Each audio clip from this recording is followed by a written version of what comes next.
Foi, Foi, Juan. agora foi. Certo? Certíssimo.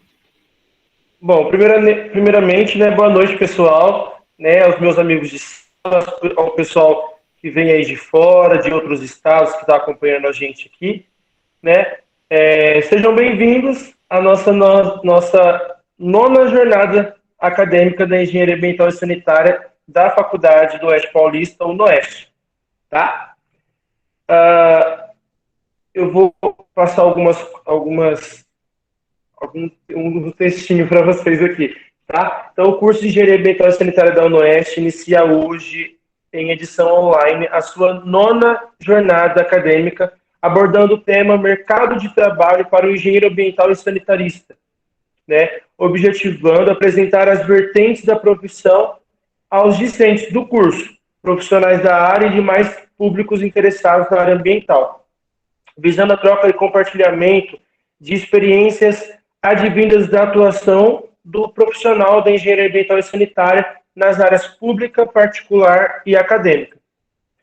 A organização do presente evento dá as boas-vindas a todos os participantes e desde já agradecemos a generosa cordialidade da Universidade do Oeste Paulista, ou Oeste, no qual é a segunda melhor universidade particular do estado de São Paulo e nos proporcionou todo o suporte técnico, além do administrativo, os setores de marketing, a pró-reitoria de pesquisa e extensão, que têm sido essenciais para que possamos continuar oferecendo uma jornada de qualidade, e em especial ao nosso curso de Engenharia Ambiental e Sanitária, que ocupa a quinta posição entre as universidades particulares do Estado e o primeiro lugar da região entre as públicas e privadas, obtendo hoje seu corpo de docentes e discentes aqui presentes, né? A professora Isabela, a professora Leila, e não sei se entrou alguém aí, mas seja bem-vindo também, tá? Aproveitamos a oportunidade para agradecer a professora Ieda Ruiz Maria pela coordenação do evento, junto com a coordenadora do curso, Leila Maria Sotocorno Silva, que está presente aí, maravilhosa, com óculos novo. E a todos os professores que continuam exercendo com muito carinho e competência suas atribuições para a faculdade. Tá? Então, parabenizamos também os integrantes do Centro Acadêmico de Engenharia Ambiental e Sanitário, CAS, pela colaboração de cada um, e realizaremos aqui agora uma breve apresentação dos alunos membros do CAS, né? Começando por mim aqui, que estou na palavra. Muito prazer a todos vocês, eu sou o Juan Fonseca, né? Eu estou como atual vice-presidente do Centro Acadêmico. Né? Então, eu peço aí para os integrantes do CAS abrirem as câmeras aí e dar boa-vinda ao pessoal. Olá, pessoal, boa noite. Meu nome é Rita Gabriela Pereira Ferreira, eu sou a presidente do Centro Acadêmico e sejam todos bem-vindos, que tenham uma ótima jornada.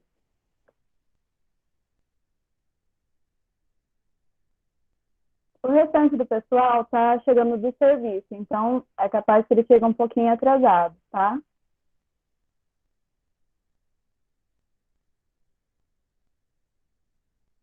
Gabi, Milena, estão aí? Eu vi a câmera habilitada. Podem se apresentar. Sim, professora. Meu nome é Gabriela, tá? Faço parte agora da turma de eventos. Boas jornadas a todos.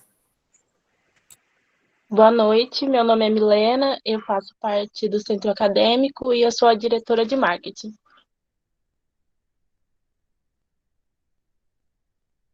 Mais alguém do CAS chegou e eu não identifiquei? Não estou vendo aqui ainda, não sei se chegou mais alguém, Juan? Acredito que não.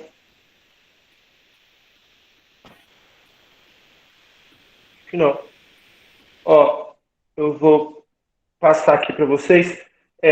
Então, a gente tem como na tesouraria a Iris Heloise, tá? Na secretaria, a gente está com o Felipe Amaro. E na diretoria de marketing, junto com a Milena, está o José Eduardo Fontolan. E na de eventos, junto com a Gabi, que se apresentou agora, está a Bianca Silva. Tá? Ela está em trânsito aí. Dando continuidade, saudamos a nossa coordenadora, professora Leila Maria Socorro Silva, formada em Engenharia Ambiental pela Unesp em 2006 e doutora em Ciências e Tecnologia dos Materiais, também pela Unesp em 2019. Ingressou na docência da Universidade do Oeste Paulista, a UNOeste, em 2009, e desde 2014 a nossa coordenadora e aqui presente a convidamos para fazer uso da palavra. Obrigada. Que bom, né? Você percebeu meu óculos novo. Olha, tá ligado, hein? Ponto positivo aí para o Cas.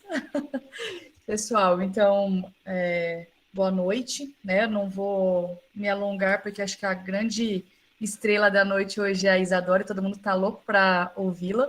Mas eu queria iniciar agradecendo e dizendo que é um momento muito feliz, que apesar de nós estarmos de uma maneira remota, diferentemente das duas outras edições anteriores, do ano de 2020 e 2021, nós não estamos mais naquela tensão, né, daquele isolamento dentro de casa, todo mundo só no computador, sem ver ninguém, tá? Então, na verdade, a opção em fazer a edição de uma maneira online foi no sentido de facilitar que pessoas do país inteiro conseguissem participar também, tá? Então, foi esse o único intuito, uma vez que a Universidade do Oeste Paulista, a UNOeste, ela já retornou suas atividades desde agosto do ano passado de maneira 100% presencial. Então, eu queria esclarecer isso, né? Que é agradecer primeiramente a Deus por a gente estar aqui hoje, vivo, todo mundo bem. E diferentemente dos anos anteriores, que a gente estava naquela tensão e estávamos de uma maneira remota por falta de opção. Então, na verdade, dessa vez a gente está por opção, tá? Então, foi escolhido o formato remoto. Talvez em próximas edições a gente consiga fazer de uma maneira híbrida, tá? Mas dessa vez a gente optou por fazer de uma maneira remota. Então, eu queria agradecer a professora Ieda, que ela está em aula em outro curso e não pode participar conosco aqui hoje, mas agradecer por todo o suporte dela, né? Graças a ela e a toda a equipe do Centro Acadêmico, nós estamos aqui hoje. Então, meu muito obrigado mesmo. Também quero agradecer a todas as pessoas que confiaram no nosso evento e que estão aqui hoje, tá? Então, de maneira muito especial, os nossos alunos do curso de Engenharia Ambiental e Sanitária, os nossos alunos da UNOeste. Então, nós temos aqui vários cursos. Então, nós temos aqui, além da Engenharia Ambiental e Sanitária, nós temos Engenharia Civil presente, Direito, Agronomia, Engenharia Química, Ciências Biológicas, Pedagogia EAD, e também temos os cursos estudantes, né, da pós-graduação de mestrado em Meio Ambiente e de Educação, e também o curso de MBA em Gestão Ambiental, Empresarial. Tá? Então, se eu me esqueci de alguém, perdão, tá? E de Arquitetura. Foram os cursos que eu anotei aqui. Então, também quero agradecer a confiança de todos vocês que estão aqui participando conosco.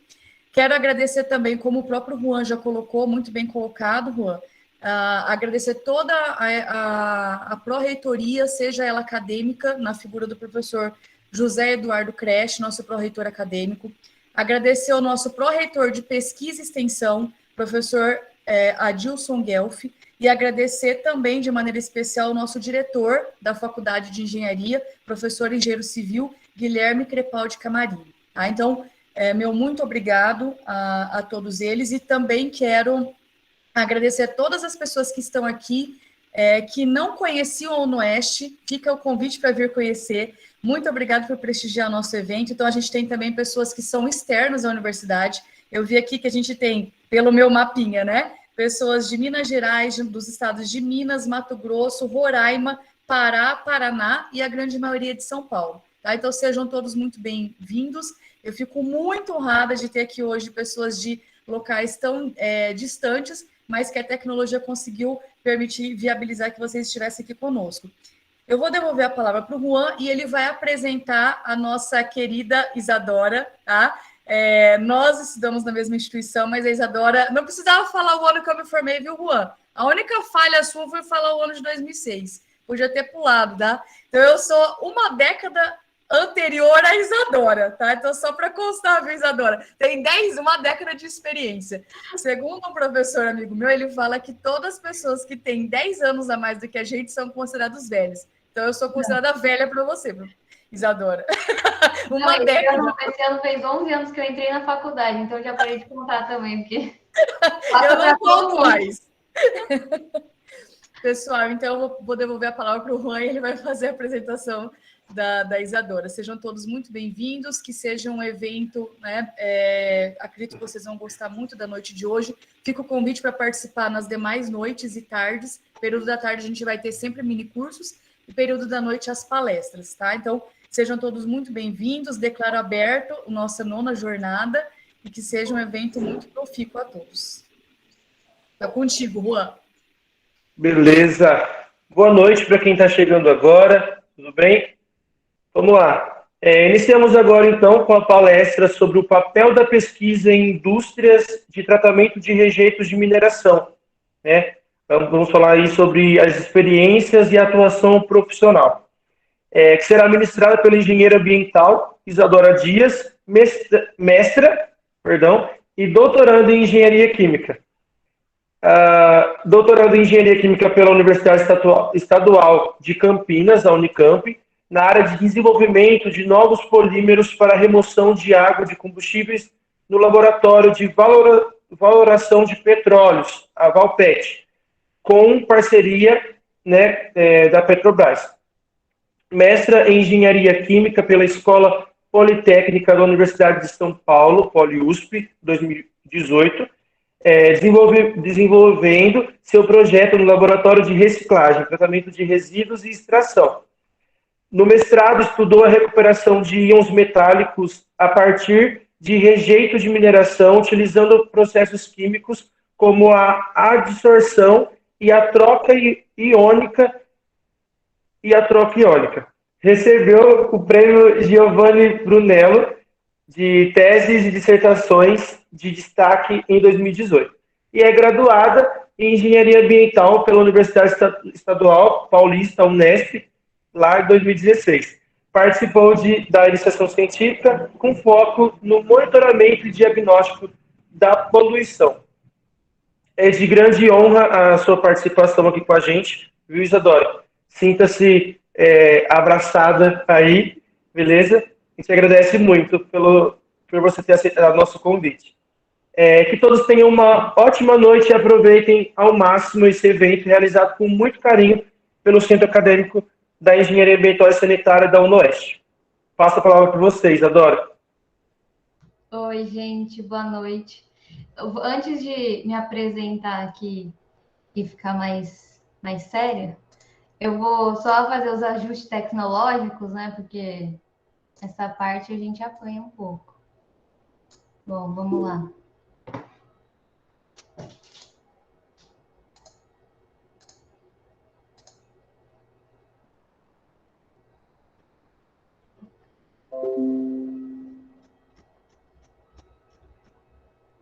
Aquele momento que os alunos veem o número de slide que o professor tem para apresentar, já fica... As pessoas já falam, ai, meu Deus! O que essa menina vai falar tanto? Mas vocês estão conseguindo ver certinho aí? Eu tô com 2 telas. Tudo ok, Isa. Para conseguir acompanhar melhor. Tranquilo. E... Bom, gostaria de agradecer ao convite da Leila, da Ieda e do pessoal que organizou. É muito gostoso, assim, poder... Eu lembro que quando eu estava na graduação, eu gostava muito de ouvir as pessoas que estavam de fora, e porque o que parece óbvio para a gente, né, para quando a gente ainda está na graduação, principalmente, nada tão óbvio assim, né? Então, eu acho que eu fazendo a apresentação, eu falava, nossa, mas eu vou falar disso. Daí eu pensava, nossa, quando eu estava na graduação, isso foi muito importante para me mostrarem o tanto de oportunidade que eu tinha que eu nem imaginava. Então, além de agradecer o convite, eu dou as boas-vindas a todos aqui presentes, a todas, a 9ª jornada do curso, né, de Engenharia Ambiental e Sanitária da UNOeste, e o tema é Mercado de Trabalho do Engenheiro Ambiental e Sanitarista. Tá passando.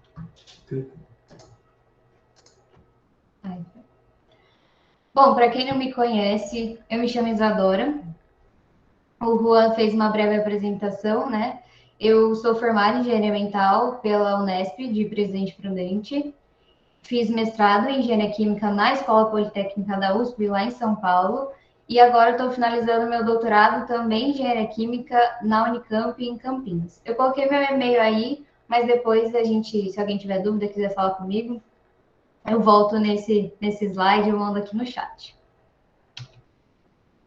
Quando elas me vieram com o convite, eu adorei assim o tema, que relaciona muito do que eu venho fazendo desde quando eu entrei na graduação e até hoje, e que é o papel da pesquisa em indústrias, e aí com foco principal, né, que é o tratamento de rejeitos de mineração. Então, a ideia é falar um pouco das minhas experiências, da minha atuação profissional desde a graduação, que não teria como eu não falar da minha graduação, porque senão não estaria aqui hoje com essa bagagem, com essas experiências para contar para vocês.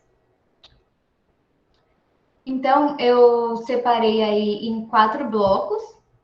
Então, vou falar rapidamente um pouco da minha graduação, o mestrado, do meu doutorado e, por fim, a minha aplicação do mestrado, que foi o tratamento de rejeito de mineração.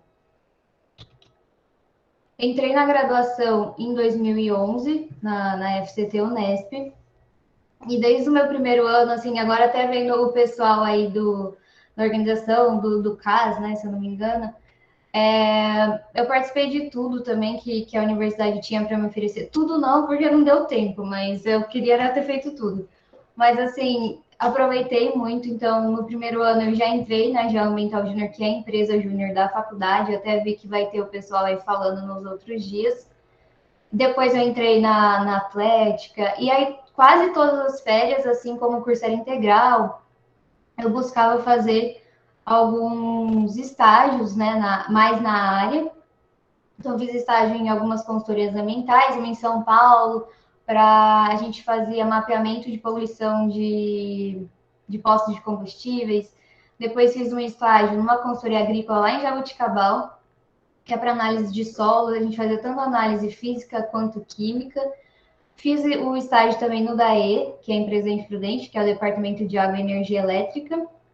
E no ano de 2014, eu falei, olha, acho que agora está faltando talvez uma coisinha ou outra, e entrei para a iniciação científica em 2014, fiquei 2 anos, né, 2014 e 2015, no laboratório que hoje é o LAAR, que é um laboratório de águas residuais.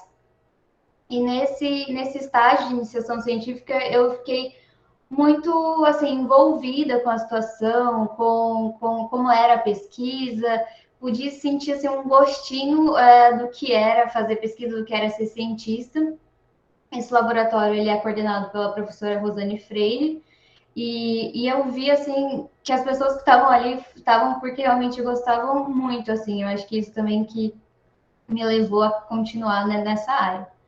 E o legal foi que na minha iniciação científica, para quem é de Presidente Prudente vai conhecer, a gente fazia o controle, né, de balneabilidade do Balneário da Amizade, mas assim, só a fins de pesquisa para o meu TG principalmente. Então, o índice de balneabilidade aí, para quem não é muito da área, a gente fazia uma série de análises e a gente classificava o balneário segundo as normas da CONAMA, classe 1, classe 2, para qual tipo de uso ele estava destinado.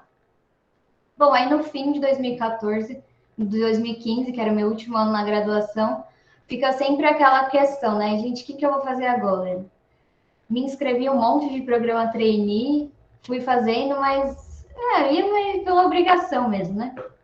E aí, acho que foi novembro de 2015, um colega de classe falou, e aí, Isa, você vai para o mestrado? O que você vai fazer? E eu já estava como aluna especial no mestrado de cartográfica na Unesp. Aí eu falei, olha, eu gostaria muito de ficar na parte de pesquisa, mas eu acho que cartografia não é minha área e geografia também não sei. Daí ele falou assim, por que você não vai fazer mestrado na Poli, lá na USP? Eu falei, quê? Assim, a USP para mim estava fora de cogitação, nem prestei FUVEST para não ter o risco de não passar, porque eu já nem prestei. E aí foi quando ele falou assim, não, vai lá, olha aqui. Entrou no site e faltavam 2 dias para fechar as inscrições. E ele falou assim, manda, a primeira análise é só análise de currículo. Eu falei, tá bom, manda. Daí eu mandei. Conclusão, né? Em 2016 saiu a aprovação, né? Então estava defendendo meu TG e já estava aprovada no mestrado. E aí no mestrado, em 2016, eu entrei e aí eu falava, mas eu só vou se eles forem me pagar. Para ir lá, para trabalhar de graça, também não vou. Eu tava colocando 1000 obstáculos, mas no fim, tudo deu certo para eu ir. E aí eu fui. Assim, eu lembro que na minha cabeça, hoje é tudo muito mais fresco, assim, consigo entender, mas naquela época era muita linha de pesquisa diferente, porque eu estava indo para engenharia química, né? Eu tinha feito engenharia ambiental, estava indo para engenharia química na USP e eu só pensava, meu Deus, vou ter que fazer termodinâmica, vou ter que fazer fenômenos de transporte, cinética, reatores, e eu já estava sofrendo por antecedentes. E aí, quando eu cheguei na USP, eu fui para o laboratório, que é LAREX, que é um laboratório de tratamento de resíduos, de rejeitos, e um laboratório de reciclagem. E aí, quando eu cheguei, os professores, né, eles falaram, e aí, Isa, bem-vinda. E aí, qual que é o tema que você quer trabalhar? E eu pensava, gente, eu estou na engenharia química, eu nem sei. Eu falei assim, aí eu refiz a pergunta, aí eles me fizeram uma pergunta e eu respondi com outra. Eu falei, mas o que vocês têm para me oferecer? E aí eles falaram, olha, a gente tem um projeto com a Vale, que é relacionado ao Instituto Tecnológico Vale. Para quem não sabe, o ITV, que a gente chama, que é a sigla, ele é um centro de pesquisa da Vale. Né? Então, assim, mesmo que a gente não seja, o ITV não seja a Vale, eles contratam as universidades e outros pesquisadores para prestar serviço para eles. E foi esse o caso, né? E calhou de que no ano de 2015 a gente teve o acidente de Mariana, com os rejeitos, né? A barragem de Mariana. E aí, se foi coincidência ou não, eu não sei que se esse projeto, né, vai acontecer, mas acredito que não, porque o projeto, até você escrever o projeto, passar por todas as aprovações, demora muito. Então, eu acho que, assim, foi coincidência.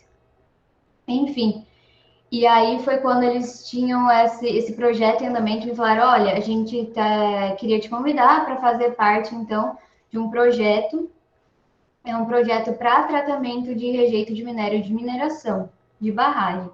Você topa? Eu falei, topo. Daí ele, você vai trabalhar com processo de separação. E eu, Eu não tive essa parte de processo de separação na grade da engenharia ambiental. Então, assim, para engenheiro químico, isso é o trivial, mas para engenheiro ambiental, não. E eu, assim. E assim, por dentro de agora já está aqui, vai.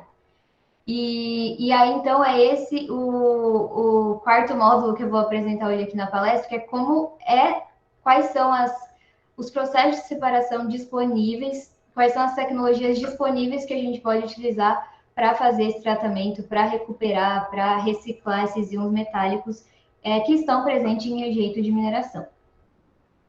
Só que, além disso, eu tive uma outra experiência com a pesquisa, né, que como o tema é o papel da pesquisa na indústria, eu não só foquei no tratamento de rejeito, mas em outras etapas que eu tive o prazer de conhecer, ver como que a pesquisa poderia contribuir com a indústria, né?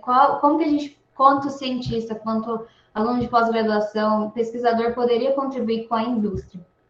Então, o primeiro caso foi com a Vale, e o segundo caso, ainda no mestrado, a gente se candidatou à Embrapi. Eu convido principalmente aos professores, aos líderes, né, de acadêmicos que estão nas universidades ou em alguns institutos de pesquisa que ainda não conhecem o Embrapi a conhecer. Porque é um órgão, né, uma empresa brasileira de pesquisa e inovação industrial, que ele foi fundado aí em 2013, que é uma organização social que apoia, então, essas instituições de pesquisa tecnológica, fomentando a inovação na indústria brasileira. E aí é um órgão, é uma empresa que tem o apoio do Ministério da Educação e do Ministério da Ciência, Tecnologia e Inovação. E que tem como missão contribuir justamente para que os laços, né, para que a colaboração, para que haja colaboração, para que se fortaleça essa colaboração entre os institutos de pesquisas e universidades com a indústria brasileira. Então, assim, isso em 2016 a gente se inscreveu eles abrem editais. Então, quando eles abrem edital, você se inscreve e aí você pode montar, no caso, polos, né, unidades da Embrapi. E no caso, a gente se inscreveu e teve uma resposta positiva, né? A gente foi aceita e hoje, onde eu fiz mestrado, é uma unidade Embrapi chamada Tecnogreen, que envolve várias engenharias da Poli. Então, assim, não é só um curso que pode se inscrever, são vários cursos que podem se inscrever e se apresentar, né, como uma unidade Embrapi, no caso a Tecnogreen, a competência dela é focada mais na mineração, processo de reciclagem, tratamento de efluentes, tratamento de rejeitos, enfim, tem várias frentes aí. Então, assim, para quem tem interesse em ir para continuar ou ir para a área da pesquisa e ciência, mas quer algo mais aplicado, mais real, eu indicaria que procurassem, né, quais são os cursos, né, no caso isso daí da PoliUSP, mas quais são os cursos, como vocês podem ingressar e trabalhar, porque hoje, muitos dos alunos que estão lá na Poli, dos alunos de pós-graduação, são financiados, são, entre aspas, funcionários dessa empresa Tecnogreen, que é uma unidade Embrapi, e que prestam serviços para a indústria. Então, assim, fica algo muito mais atrativo até para a gente mesmo, como engenheiro, que a gente quer resolver problema. Então, fica o convite aí para quem não conhece, dar uma pesquisada. E até achei interessante que os depoimentos que as próprias empresas, né, as próprias indústrias deixam do resultado aí dessa relação entre universidade e indústria. Então, aqui da Votorantim diz que a Embrapi nos permite o acesso a pesquisadores altamente capacitados que trazem conhecimento para dentro das nossas indústrias. Já o da Embraer diz que tem um processo inteligente de credenciar institutos por sua competência e experiência na relação com as empresas. É ágil, objetiva, é eficaz, né? E aí, quando eu estava fazendo esses slides aí, eu comecei a pensar o que eu poderia trazer de insight, o pensamento, né? Porque de notícia ruim a gente já tá cheio, principalmente quando o tema é o papel da pesquisa, a gente vê aí que nosso país não é muito sucateado, enfim. Mas eu falei, disso aí todo mundo já sabe, eu quero trazer coisas boas e novos pensamentos. Então foi quando eu comecei a pesquisar algumas notícias, e aí o que mais assim a gente pode trazer de recente é que com a pandemia, né, a gente teve vacina graças ao quê? A ciência e a pesquisa. Né? Se não fosse a ciência e a pesquisa, a gente estaria aí talvez até sem vacina, enfim. Mas que deve haver, então, né, tanto a pesquisa, tanto a ciência, tanto a universidade, pensar em verdadeiros problemas reais, soluções reais, e tanto a indústria também tem que estar preparada para absorvê-la. No exterior é muito comum, que as empresas financiam a pesquisa, né? No Brasil a gente tem muitos casos bons, mas ainda a gente precisa avançar muito. Então a gente precisa desses dois lados, que os dois lados aconteçam, que a pesquisa esteja preparada para resolver problemas reais, soluções reais, e que a indústria esteja preparada para absorver tanto a pesquisa ou até mesmo um doutor, um mestre, um doutor depois que termina sua pós-graduação, seja absorvido pela indústria. E aí, antes de, então, para os métodos mesmo de tratamento de rejeito, eu falo de uma outra experiência minha, que é no meu doutorado. Então, eu terminei o mestrado e aí eu entrei no doutorado em 2019, na engenharia química, só que eu fui para a Unicamp e quando eu cheguei lá, a mesma pergunta. Pois, Elora, prazer, e qual é o seu tema? E eu, de novo. E aí, de novo, não, eu estou aberta, né? Você tem alguma proposta para me fazer? E, novamente, uma ótima proposta, que era trabalhar com a Petrobras. O meu orientador, hoje, ele foi por 11 anos funcionário da Petrobras, né? Ele era engenheiro de qualidade, engenheiro de gestão, se não me lembro. Então, ele trabalhou 11 anos e, claro, né? Você está ali, você está diariamente, você consegue identificar quais são as falhas ou possíveis soluções que você pode trazer. Em 2017, ele saiu da Petrobras e ingressou na Unicamp como professor. E aí, logo no primeiro ano, ele já conseguiu, então, fazer um link, escrever um projeto junto com a Petrobras para solucionar um problema que ele havia identificado durante os seus 11 anos de atuação profissional. Então, hoje, Essa sou eu, trabalhando diariamente. Eu trabalho a gente desenvolve, né, os polímeros, que são, a gente chama de hidrogel, tem vários polímeros, mas o polímero que a gente faz se chama hidrogel. E a gente trabalha com a seguinte solução: a gente procura remover a água de combustível. Né? A água, ela sempre vai estar presente nesses combustíveis, óleos, qualquer derivado de petróleo, só que acima de um limite, essa água já começa a dar problema, que a gente pode ter o crescimento de fungos, crescimento de bactérias, corrosão de superfície. Então, hoje, o que a gente busca é desenvolver produtos, polímeros, para que consiga remover essa água. E aí, então, porque muitas vezes a água também, você acaba mudando outras propriedades do combustível, do óleo, e deixa de seguir lá a tabela de propriedades que é estipulado pela ANP, enfim. Então, hoje, mesmo estando no doutorado, eu também trabalho com indústria e trabalho aí em busca de soluções para problemas super reais, assim. Então, assim, tanto no mestrado quanto no doutorado, a gente tem reuniões com eles. Então, na Vale, a gente ia para Ouro Preto, que era onde era o instituto, que é o instituto, né, o ITV. Então, a gente ia lá fazer reuniões. Eles também são pessoas que entendem. Quando eles te contratam, eles também sabem muito da área, mas eles querem que você, né, invista mais seu tempo do que eles para desenvolver aí talvez uma rota, uma solução para o que eles estão procurando.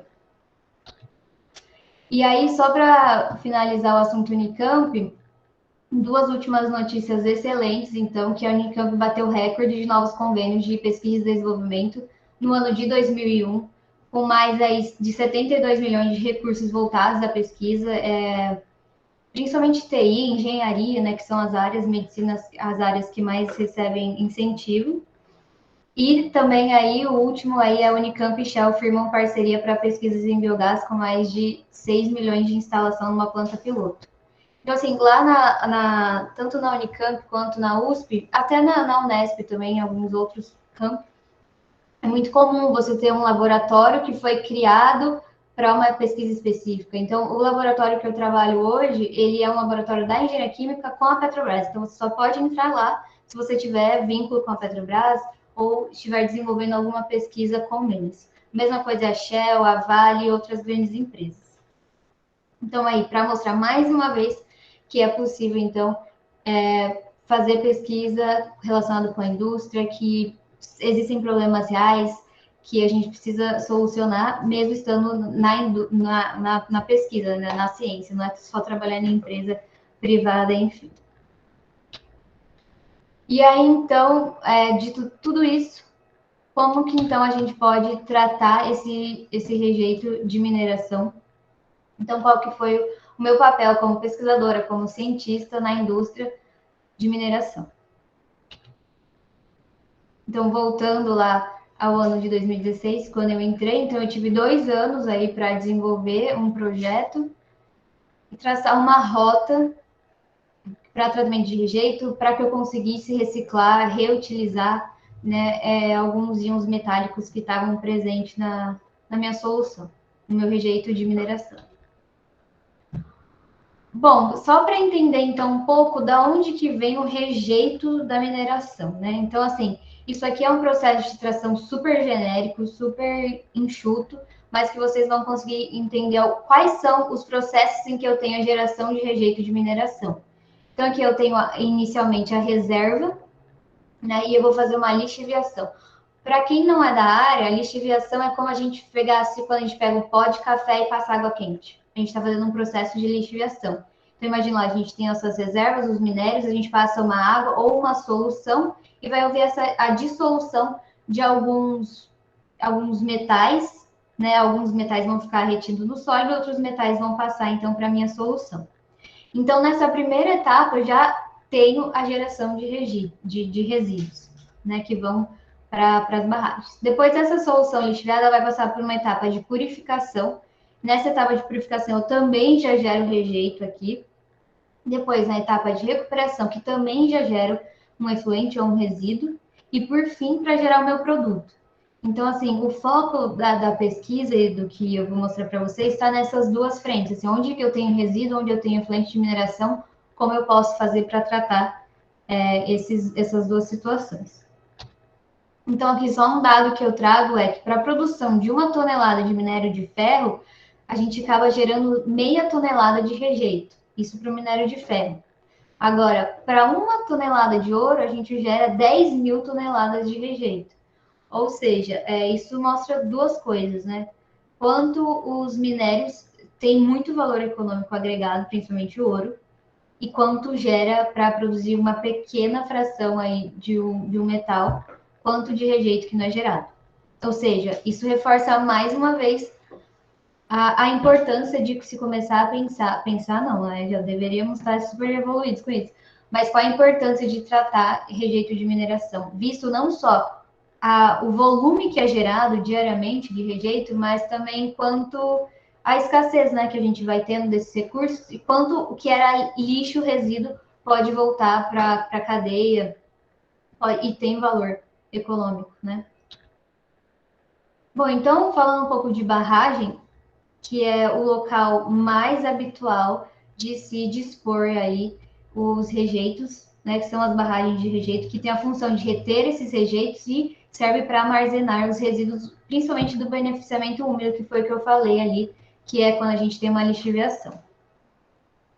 Estima-se, então, que hoje, no mundo todo, existem, então, mais ou menos 3.500 barragens ativas, tá? E aí, inativas ultrapassa a casa aí de 30.000 barragens no mundo.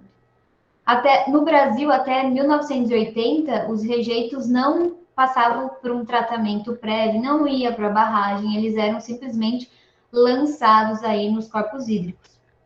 E encontraram as barragens como uma forma mais ambientalmente aceitável de reter os resíduos e principalmente de reutilizar água no processo de mineração. As barragens, então, ela funciona como uma barreira, né? Então, onde todos aqueles processos lá que eu falei para vocês, das cadeias que são gerados, os rejeitos e resíduos e efluentes, são lançados, porque para aquela etapa de mineração, aqueles metais, aquele rejeito não tem valor econômico. Né? Por exemplo, quando você vai.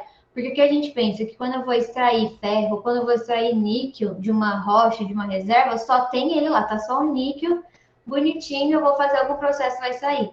Mas é algo que eu vou mostrar para vocês. Não, geralmente o níquel está no emaranhado de um monte de outros de metais. Então, para cada processo, você consegue extrair melhor um íon metálico do que o outro. Então, se naquela planta vocês querem, naquela mineradora, querem extrair níquel, o que não for níquel já não tem valor econômico. E aí que vai acumulando, né, o volume de rejeito. Então, à medida que o rejeito vai sendo depositado nas barragens, a parte sólida vai se acomodando no fundo, né, vai decantando. Essa água que fica por cima, ela pode, então, voltar para o processo de mineração. E se estiver aceitável, né, depois de uma análise, principalmente quanto pH, concentração de íons metálicos, DBO, DQO, enfim, aí você consegue lançar em algum corpo hídrico. E aí, o fim da vida da barragem acaba quando ou a mineradora deixa de trabalhar aí, ou quando ela vai secando até ficar inativa, certo? Você não vai despejando mais, vai secando ali, a água vai evaporando, enfim, aquele sólido fica retido ali. Lógico que, assim, meu foco não é barragem, porque, assim, é um estudo, outro estudo, né? O meu foco é tratar o que está dentro da barragem, porque para estudar barragem é muito complicado também, mas, assim, só para que não fique dúvida, que não eles simplesmente não fazem um buraco, né? Tem todo um preparo do solo, tem uma proteção do solo com as mantas específicas, enfim, tem drenagem, como se fosse um aterro controlado. E aí as barragens, como o lado bom da barragem, né, que não estava sendo descartado logo nos cursos hídricos, mas ao mesmo tempo começaram, né, a aparecer alguns acidentes.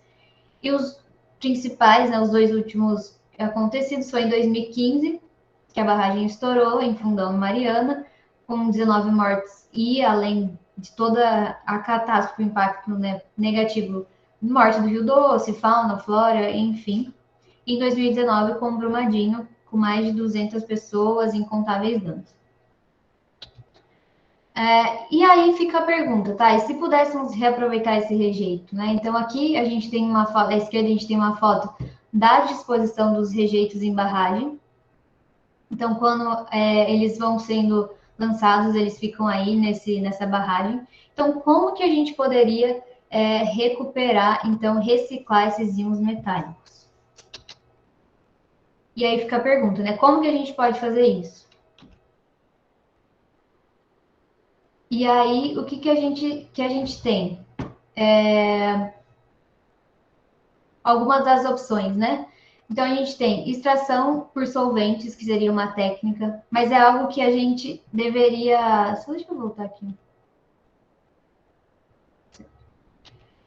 Então, é algo que a gente tem que é uma das técnicas que a gente pode utilizar, mas que ela vai estar muito relacionada com a concentração do seu íon metálico, né? Então, a gente tem que levar algumas considerações para a escolha da técnica, como a concentração do íon metálico, qual íon metálico você quer recuperar, se vale a pena economicamente, né? Porque não adianta a gente ter uma técnica muito cara que a indústria não vai adquirir.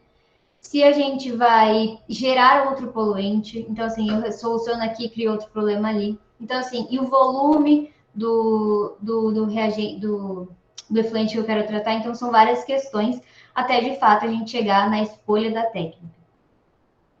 Eu fazia parte de uma cadeia multidisciplinar e que vários pesquisadores pesquisavam várias rotas, não só como a gente aqui, como fazendo papel mais...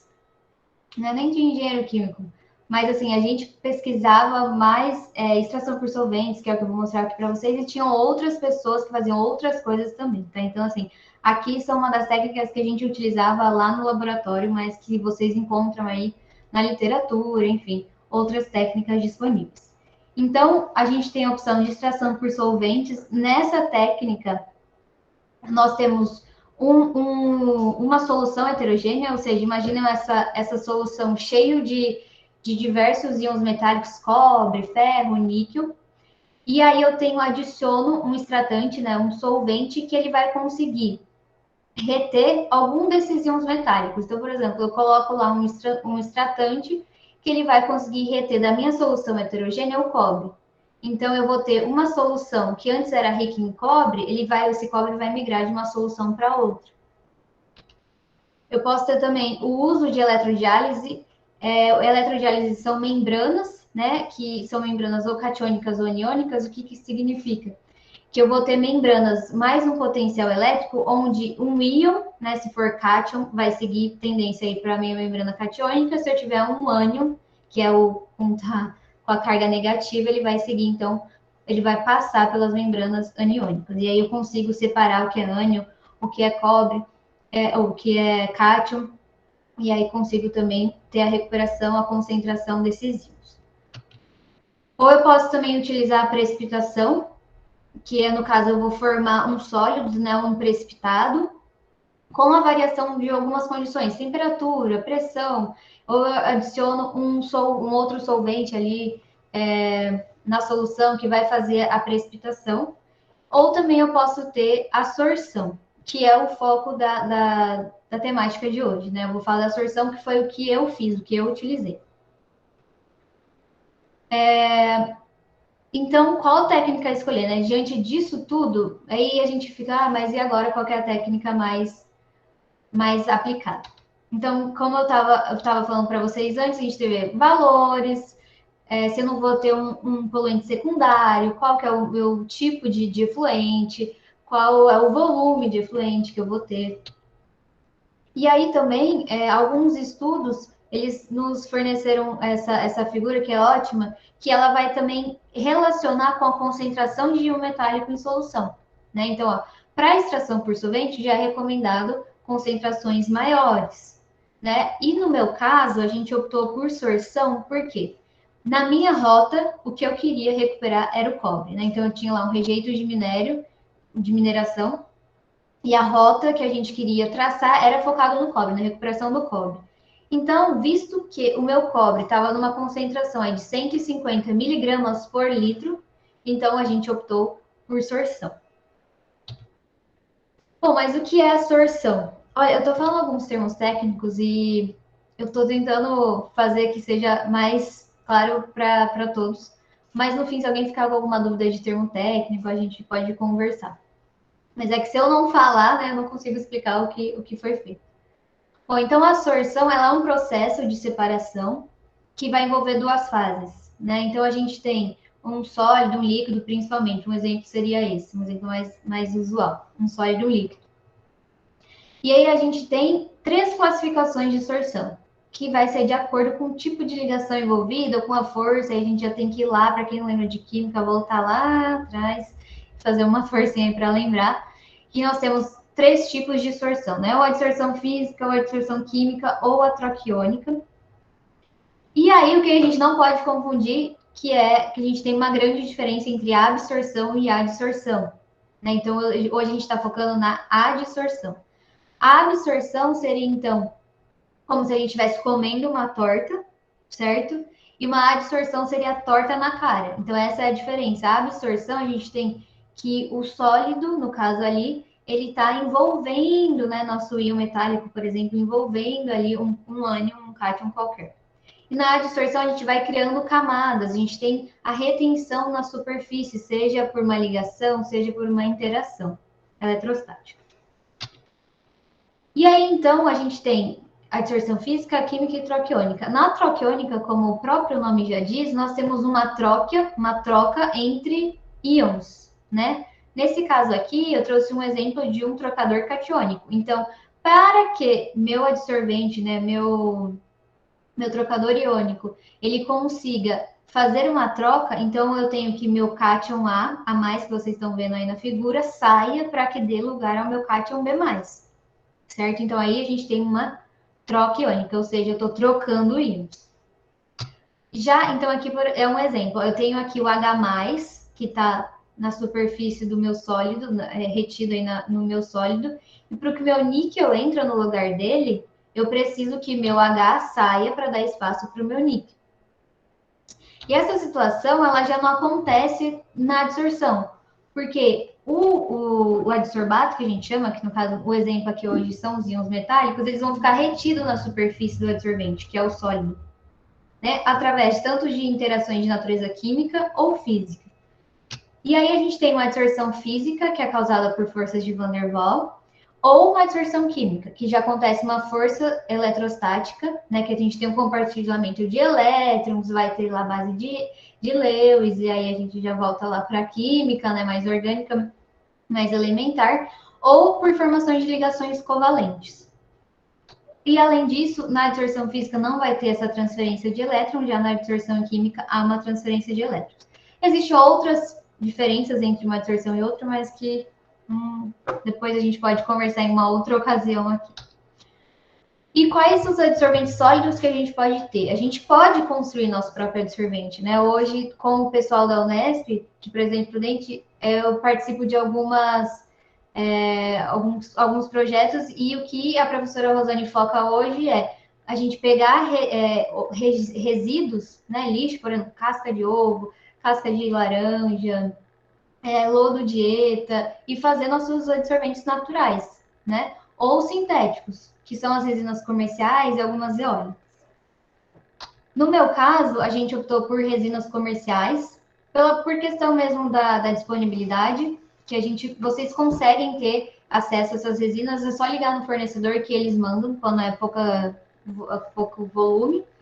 E aí a Dow nos cedeu, então essa resina foi a que eu usei, que é a Dow Shoes 43605. Ela tem essa matriz sólida que dá resistência ao material, então para a gente isso é muito importante. E o que ela faz? Ela consegue então reter o metal ali que está na solução, através dessas interações eletrostáticas entre os íons. Então a gente tem aí 2 nitrogênios e um oxigênio fazendo toda essa nuvem de elétrons aí para reter o nosso metal. Um adsorvente, uma resina, enfim, ele vai ter geralmente uma ordem de seletividade, ele vai ter mais afinidade por um íon, mais do que ele tem pelo outro. Então, no caso, a minha, como eu queria reter o cobre, ela era muito mais seletiva para o cobre do que para os outros metais que eu tinha em solução. Outro exemplo aqui é da mesma fabricante, ela já tem outro nome, já tem também até um aspecto diferente, as cores, né, mudam, o tamanho dos grãos. E aí ela já vai fazer, ela já tem um outro grupo funcional, que é assim que a gente chama, então no caso ela tem 3 nitrogênios aí para reter e interagir aí com o íon metálico.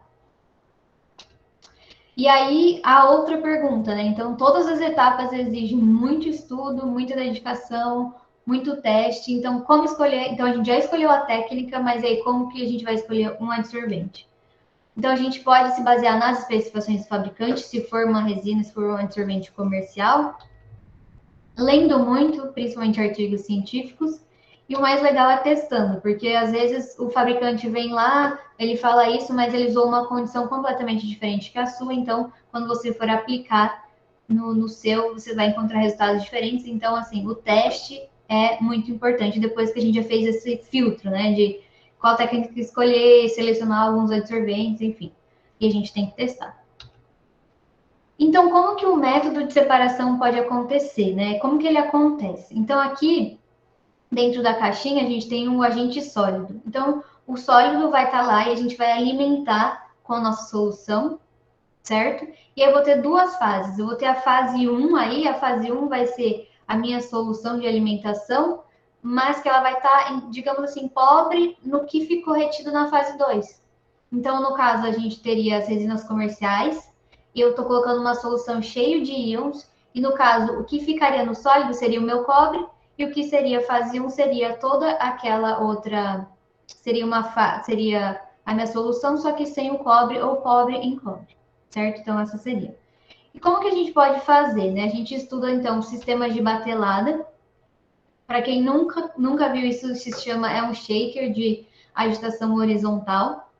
Então, a gente coloca os frascos, os Erlenmeyers, né? A gente pesa uma massa específica, coloca um volume específico e a gente deixa lá agitando numa velocidade que a gente seleciona por um tempo selecionado, uma temperatura selecionada, e aí a gente tem a reação não, o processo de separação acontecendo, né? Então, o que estava na minha solução vai para a minha parte sólida. Ou eu posso também fazer em coluna de leito fixo. Então, eu tenho aí o meu licor, seria o meu rejeito, né, de mineração. Eu vou bombear ele, passar numa coluna. A coluna vai estar recheada, cheia dos meus adsorventes, das minhas resinas comerciais.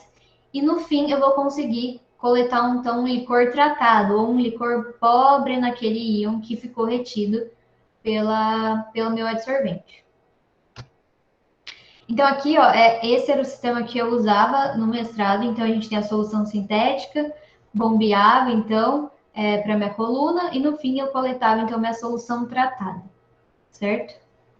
Aqui é mais para uma escala laboratorial, né? Se a gente for para a indústria, a gente tem metros e metros aí de coluna, já aí um diâmetro muito maior, né? Enfim, outras condições, mas que a gente precisa fazer essa escala menor para conhecer como que trabalha a minha solução, que pH que eu posso agitar minha solução ou não, porque não posso ter precipitado, como que o meu absorvente vai trabalhar, que não dá para eu simplesmente ir lá na indústria, construir um negócio caríssimo e colocar lá para rodar e esperar que dê certo, né? Isso aí geralmente não vai dar. Então, o meu rejeito de mineração, que eu estava falando para vocês, era de uma mineradora que eles extraíam níquel. Mas mesmo na extração de níquel, veja só o tanto de metálico que eu tinha numa mesma solução. Então, a gente tinha alumínio, cobalto, cromo, cobre, ferro, manganês, magnésio, níquel e zinco. Então, assim, era todo mundo junto e misturado numa solução extremamente ácida, porque a rota de lixiviação, lembra lá do começo? A rota de lixiviação era por ácido.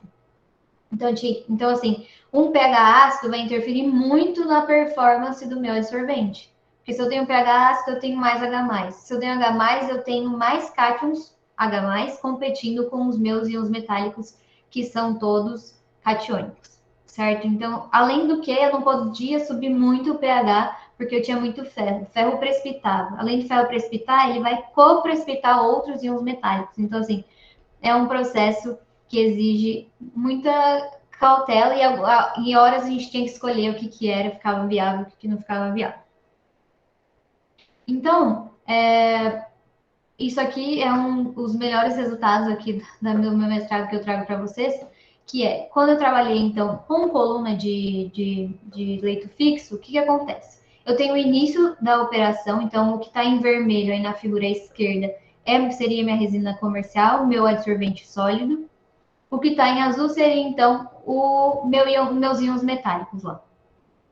Então, eu começo, né, carregando ali, gotejando, passando o fluxo ali na minha coluna, e aí o meu íon metálico ele vai ficar aderido ali, retido na superfície do meu adsorvente. E aí, pessoal, o que aconteceu? Eu tinha lá, entrando na minha coluna, em contato com a minha resina comercial, 150 miligramas por litro de cobre. E aí, a minha saída estava em 10 miligramas por litro. Ou seja, todo aquele cobre que estava entrando, ele estava ficando retido, ele estava sendo absorvido, então, pela minha resina comercial. Então, olha, veja, antes eu tinha um rejeito aí com 150. Depois do meu tratamento, eu tinha um rejeito com 10 ml. E onde estava todo esse cobre? Ele estava retido nos meus adsorventes. E aí, o que acontece? Essa resina, todo o adsorvente, vai chegar uma hora que eles vão saturar. Porque a gente saturei, não aguento mais, é a mesma coisa eles. Não adianta a gente ficar passando ali a solução, esperando que o adsorvente vá tratar aquele rejeito, que ele não vai mais, porque ele não tem mais espaço nele para reter esses íons metálicos. Então, o que acontece é o que a gente chama de saturação, que é a hora que a gente encerra os experimentos. Mas aí, legal, mas a parte mais legal ainda é que a gente tem uma etapa que ela é chamada de eluição. Nessa etapa de eluição, eu vou passar uma solução, no meu caso, uma solução ácida, a gente passava um ácido, rica, né, em H+, porque o H+, ele vai empurrar o cobre, então o cobre que estava na minha resina, ele vai sair. Então, o que eu vou obter ali? Uma solução rica em cobre. Então, inicialmente, eu tinha uma solução de 150 miligramas por litro, depois eu obtive uma solução com 10, e no fim, quando eu passo na etapa de diluição, que eu concentro, eu consegui 1.470 miligramas por litro de cobre. Ou seja, já posso, a partir disso daqui, ir seguir para uma outra rota e conseguir, então, redirecionar, dar um novo valor, um valor para o cobre que antes estava lá como rejeito, como resíduo, dar um valor para ele econômico. Isadora, posso fazer uma pergunta? Claro. Posso? Quando você faz esse processo da eluição, você consegue, então, de certa maneira, você consegue reutilizar de novo o seu material adsorvente ou não? Sim, é justamente. Ele é feito para isso, então você consegue depois... Exato. Assim, a gente vai depender, né? Mas assim, a etapa de eluição, ele tanto concentra, né, o seu íon metálico, enfim, qualquer outro poluente, digamos assim, que esteja no seu adsorvente, ele consegue concentrar e ele consegue também regenerar o seu adsorvente. Mas você consegue fazer isso várias vezes? Ou chega um momento que não dá mais para fazer isso? Olha, eu usei a mesma resina durante 2 anos e ela trabalhava da mesma forma. Ah, tá. Joia. Assim, não sei, eu não cheguei assim, fazer uns 50 mil ciclos, mas assim, uns 200, eu fiz muitos ensaios, sempre usando justamente os mesmos adsorventes para conseguir ver isso aí, nessa aplicabilidade de reutilização, reciclagem do próprio adsorvente. Ah, beleza. Eu fiquei pensando, o que faria depois com esse material, né? Já comecei a pensar que seria um outro resíduo, né? Exatamente. E aí, no caso, a gente passava o ácido. O meu caso era assim, eu só pegava, a maioria do que eu pegava era cobre. Tinha alguma outra absorção de níquel e ferro também pela resina, mas o que mais pegou foi cobre. Só que no caso daquela outra resina que eu apresentei, que é a 4195, se eu não me engano, ela já era seletiva tanto para cobre quanto para níquel. E aí, para você fazer uma eluição, quando você eluía com ácido, só saía cobre. Quando você eluía com base, só saía níquel. Então, é mais legal porque você consegue dividir. Uma corrente... então você poderia fazer 2 eluições, então, ou não? Então, no meu caso, não deu certo, assim, porque é muito do comportamento do seu adsorvente. No meu não deu certo, porque só pegava cobre. E também por causa do grupo funcional, como o grupo funcional da resina vai se comportar tanto com ácido ou com base, né? O meu ele só funcionava com ácido. Já a outra resina, ela funcionava muito bem com ácido com base. Então, a gente conseguia ter uma corrente concentrada de cobre e uma corrente concentrada de níquel. E aí, depois ainda, você pode passar, por exemplo, um outro ácido para garantir que tudo que estava ali saiu. Então, eu passava ácido sulfúrico para fazer o processo de eluição. Depois, eu passava a base, mesmo que eu não conseguia concentrar nada, mas só para a etapa de regeneração mesmo. Passava a base, depois passava ácido clorídrico para garantir mesmo que nada estava ali e eu conseguisse reutilizar o meu adsorvente. Maravilha, então, obrigada. Então, aí, só para frisar, né? Então, eu entrava com 150, saía com 10 na etapa de adsorção e na etapa de eluição, o que eu tinha ali de 150 virou 1470. Então, eu conseguia concentrar esse cobre. Aí, aqui, era até legal, porque era um processo visual também, um processo de eluição. Então, quando eu começava a adicionar ácido, a resina ia mudando de cor, porque a concentração de H+, era uma solução extremamente ácida. Então, assim, a concentração de H+ na solução era muito alta. Então, ele ia até mudando de cor, porque você conseguia ver o arraste, assim, dos íons dentro da coluna. Essa foi a resina que eu usei. A outra resina, que uma outra colega de trabalho usou, que é aquela que eu apresentei inicialmente, quando a gente tinha o processo de eluição com base, o cobre ficava assim, ficava tudo azul. Então, é legal também, porque a gente consegue ver visualmente a reação, a troca, né, acontecendo. E aí, a última etapa, né, que até a professora Leila fez, que me questionou sobre isso, é a etapa de regeneração, então, do seu adsorvente, que você converte ele ao seu estado inicial. E ele está pronto ali para voltar para a cadeia e para ser reutilizado. Os adsorventes, eles começaram, eu não vou falar ano porque eu vou errar, mas foi assim, 1900 e alguma coisa. E uma das primeiras aplicações foi para urânio, que foi até, eu acho que no IPT ou no IPEM, lá na USP, lá na cidade universitária da USP. E aí, né, gente, me rendeu esse trabalho, algumas publicações para quem tiver interesse em ler, tem alguns artigos publicados. E também que eu fiquei mais feliz ainda foi o prêmio, né, de reconhecimento de teses e dissertações de destaque em 2018. E eu deixo aí agora um tempo aí para a gente conversar, se alguém tiver alguma dúvida, questionamento.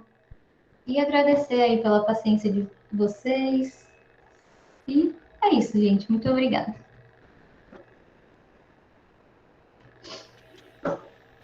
Isadora, incrível, Galera, incrível, né? e aí, galera, então a gente abre aí para as dúvidas. Eu fiquei particularmente admirado, assim, perplexo. Caramba, muito bom. Vamos lá, gente, está aberto aí para vocês, que têm alguma dúvida, né? Perguntar para a Isadora. Se não tiver dúvida, assim, ou quiserem, eu posso falar também um pouco, se alguém, quem quiser fazer mestrado, doutorado, onde procurar, ou quais foram os laboratórios que eu participei, assim, que se alguém quiser também, eu mando o link, incentivo e ajuda, indica, a gente conversa. Ô, Isa, eu queria, enquanto o pessoal está procurando aí as perguntas, né? Eu sou a Maria Perguntinha, eu queria te fazer uma pergunta. A hora que você estava mostrando, né, a sua apresentação, falando até você comparou a escala industrial de lá feita em laboratório. O que você enxerga que pode ser ainda um campo de trabalho? O que você acha que ainda é considerado um desafio? O que precisa ser melhorado? O que você enxerga nessa linha aí que você trabalhou? O que você falou? Olha, quem quiser trabalhar com isso, faz tal coisa. Quais são os caminhos aí que você indicaria? Sabe que mais essa parte de adsorção, assim, né? Você está querendo... A pergunta é mais para a área de adsorção? Não, geral. É porque na hora que você estava mostrando, me veio a adsorção, e depois você mostrou, eu achei muito bacana que você fala o tempo inteiro a importância que é a gente fazer as perguntas corretas, né? Porque na hora que você apresenta o seu trabalho, pode parecer que você já sabia como fazer, mas na verdade você teve várias tomadas de decisão. Você teve, né, que parar Sim. várias vezes e falar, eu uso isso ou uso aquilo. Então eu queria saber de você que está trabalhando já há um tempo na área, o que você acha que é um desafio? Quer seja trabalhar em escala industrial, quer seja na parte de absorção, o que você acha que ainda é um desafio? Que daria para se melhorar, ou sei lá? Aham. Então, é engraçado que hoje a minha orientadora do doutorado, ela é, assim, para mim, eu enxergo ela como uma das referências de absorção no Brasil, que é a Melissa, que é da Unicamp. E eu fiz uma pergunta bem parecida com essa para ela, porque a gente foi num congresso de absorção. Assim, eu ficava, gente, mas esses trabalhos parecem que são tudo igual, né? O que é? Qual, que um avaliador, que um editor, que a indústria procura, né? Quando ela, enfim, precisa de um absorvente. E ela me respondeu e eu falei, é verdade.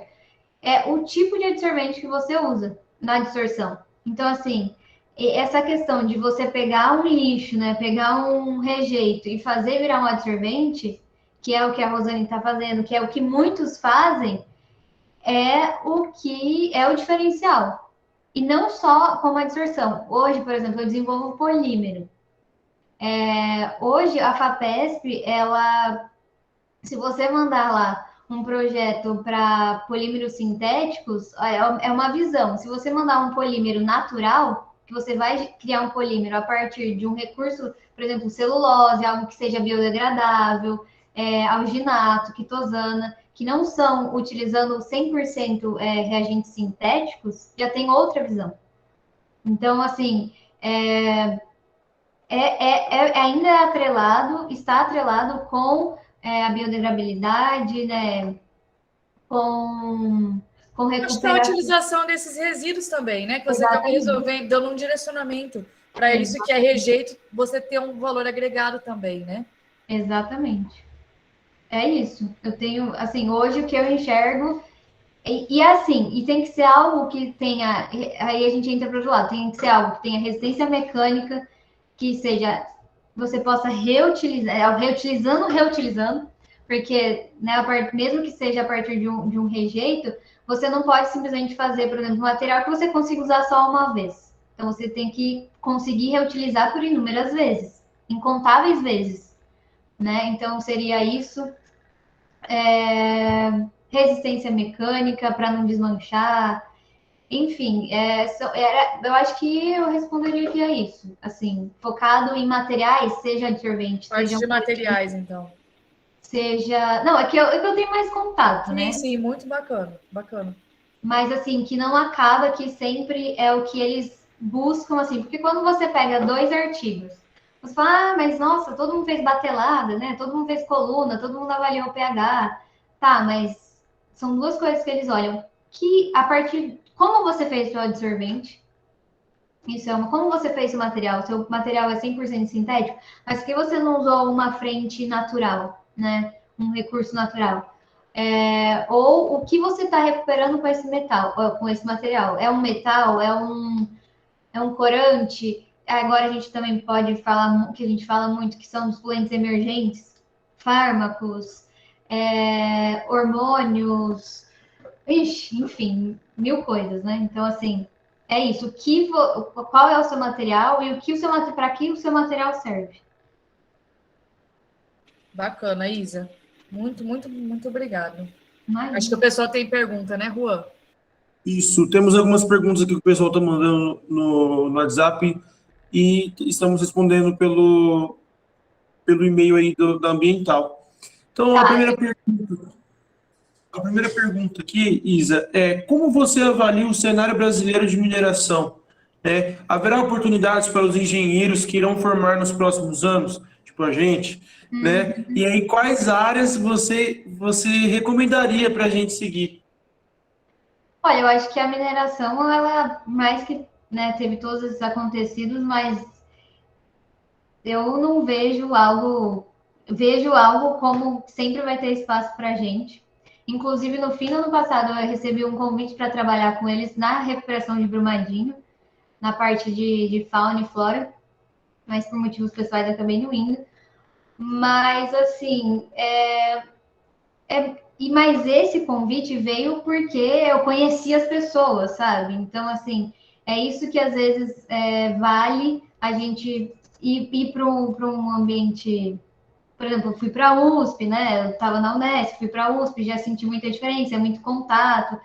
Outras são outras oportunidades, e aí você conhece pessoas, conhece pessoas, né?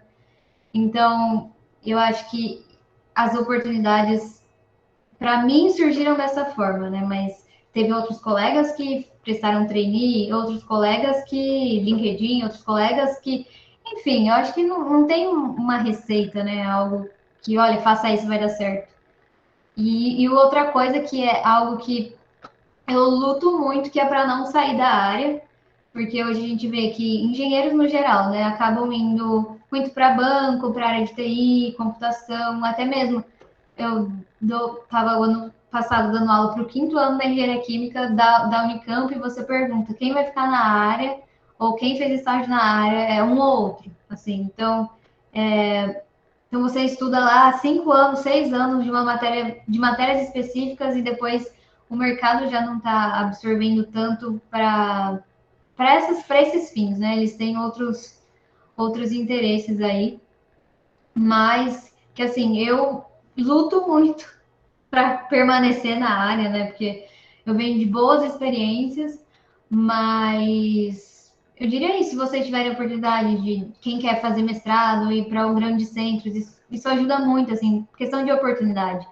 Quando eu fazia graduação, eu nem imaginava, assim, o tamanho da proporção de um laboratório. E aí eu fui para um dos maiores do Brasil, assim, que foi o Larex. Depois eu saí do Larex já, assim, ainda até conversava muito com a Rosane, né, que é a professora da Unesp. E eu falava, ai, Rô, acho que eu vou fazer meu doutorado em outro estado. Ela, Isa, não vai, porque você está acostumado com coisa boa, abrir lá, ter 50 mil reagentes, ter todos os equipamentos disponíveis, ter a oportunidade de ir para fora. Então, fui para fora no mestrado, enfim, e aí acabei indo para a Unicamp, e aí, assim, por mais, né, que tem esses problemas da pesquisa, mas a gente sente menos, né? Então, assim, para quem tem vontade de fazer mestrado, eu recomendo, para quem puder, né, ter condições. E além de que as próprias universidades também oferecem, né, muitos benefícios que eu também não conhecia, tipo moradia, alimentação, passe escolar, hospital. Então, assim, para quem eu não morava na USP, mas eu usufruía de tudo. Então, assim, a alimentação, você tem cinco refeições por dia, tem transporte público de graça, tem hospital, dentista, enfim, são outras oportunidades também, né, de estar num grande centro. Apesar que hoje eu não quero ficar morando o resto da vida em grande centro, mas para um começo, assim, foi bom para você depois poder escolher, né? Tipo assim, olha, eu passei por várias coisas, hoje eu escolhi isso, estou feliz com a minha escolha. Sem ficar me imaginando numa outra situação. Acho que seria. Agora, quais áreas você recomendaria? Bom, olha, para engenharia ambiental,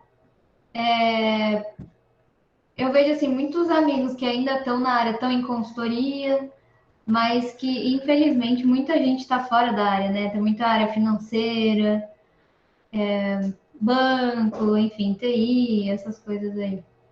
Eu não tenho aptidão nenhuma para TI, computação, porque as matérias da faculdade, do mestrado, do doutorado foram o suficiente. Muito